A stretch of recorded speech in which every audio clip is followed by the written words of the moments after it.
Everyone, one more question here, which is um, if Bitcoin is highly speculative, doesn't it only make sense to limit investments to maybe 1 to 5% of a long-term portfolio? I actually consider Bitcoin to be one of the least speculative things in the world. In fact, Bitcoin is more certain than just about anything else in the world. There is nothing else in the world for which you can know with absolute certainty that there will only be 21 million, that it's not controlled by any central authority, that nobody can make more of it, that it's easy to authenticate, it's infinitely divisible, it's infinitely durable. Like Bitcoin is just one of the most certain things that exists in the world. So what I tell most people, and first, this is not financial advice, tax advice, legal advice, or any sort of advice. This is just what I would do. If I was in most people's situation, I would probably have 20% to 30% of my net worth in Bitcoin. Again, not 1 to 5%, but probably 20% to 30%. With the logic being that it's not completely unimaginable that something bad would happen with Bitcoin, but 20 or 30% in the 1 in 100, 1 in 1,000, 1 in 10,000 chance something horrible happens with Bitcoin. That is not completely unrecoverable to still have 70% to 80% of your wealth and have to rebuild the rest of it. So if I were most people, I would have 20 or 30% of my net worth in Bitcoin, knowing just what I think I know about what I would be doing if I were most people who had done a lot of research. Now, I got 96% of my liquid net worth in Bitcoin. That does not include private company stock and stuff like that, like stock and Prospera.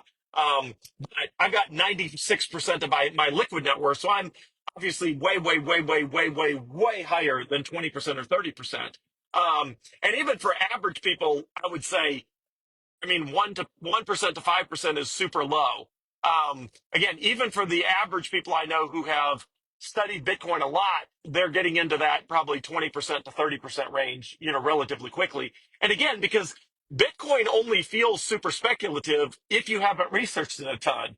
As soon as you've researched it a ton, you realize how speculative everything else is, which then makes you a lot more comfortable with Bitcoin and the certainty and assured nature of so much of what Bitcoin is. So as it relates to volatility, the volatility in Bitcoin at this stage is a good thing because it means it's going up in price.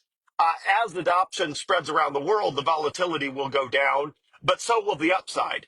So, however much volatility Bitcoin has, that heavily correlates to how much upside is remaining in Bitcoin. So, 10 or 20 years from now, if somebody says, I love it that Bitcoin only has 1 or 2% a year of volatility, then my response would be, yeah, it's a shame it doesn't still have the same upside it used to have back in 2024. Because I still think, the Bitcoin could easily over the next 5 or 10 years get to 500,000 to $1 million per coin. And that's a huge amount of upside from 68,000 to have an asset that can go up, whatever that is, 14x, or I don't know how many x's that is, whatever, 1,000 divided by 68 is. It's a number bigger than 10, whatever that is, 15x or whatever that is. Um, it's fantastic to have that amount of upside in the relatively near term on an asset with as much certainty and as limited downside as Bitcoin has. And again, if you feel like it's super speculative, study it more. Because if it feels super speculative to you, then it means you have not studied it enough to understand how really solid Bitcoin is. And it means you have not studied the other assets you own and realized how speculative they actually are, which is where most people are. Most people feel like all their other assets are super stable and Bitcoin is speculative. And it's because they spent almost no time understanding how speculative their other assets really are and how solid Bitcoin really is by comparison. So, if you're dipping your toe in the water, sure, 1% to 5% is great.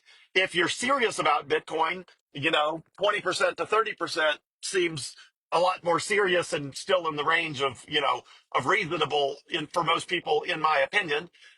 And then again, if you've spent thousands of hours studying Bitcoin as compared to every other asset class on the planet, then people like me end up with 96% of my liquid net worth in Bitcoin because that's the level of my conviction.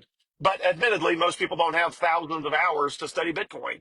And I do. And I've spent 8 years in the House of Representatives studying, the game theory of politics and public policy, which obviously, that has an impact on Bitcoin. And I've spent 11 years building a software technology company. So I understand how all that world works. And that has an impact on my conviction on Bitcoin. So the way I got to 96%, confidence level for that much of my liquid net worth in Bitcoin is because I've got 11 years running a software technology company. I'm a technologist at heart. I've got, 8 years in the House of Representative understanding how politicians think and act and how political systems think and act in the face of alternatives like Bitcoin as compared to the US dollar. And then I've got a bunch of more years on top of that working in and around politics, with elections, with 501c3 nonprofits, 50c4 advocacy organizations, working with 506 or 501c6 organizations, which are trade associations. Like all of that experience would lead me to believe that the solid ground to be standing on is Bitcoin and not everything else. So that's my thoughts on sort of allocation. And again, if you don't have that conviction level, study Bitcoin some more. And the more you study it, it's hard for that conviction not to build.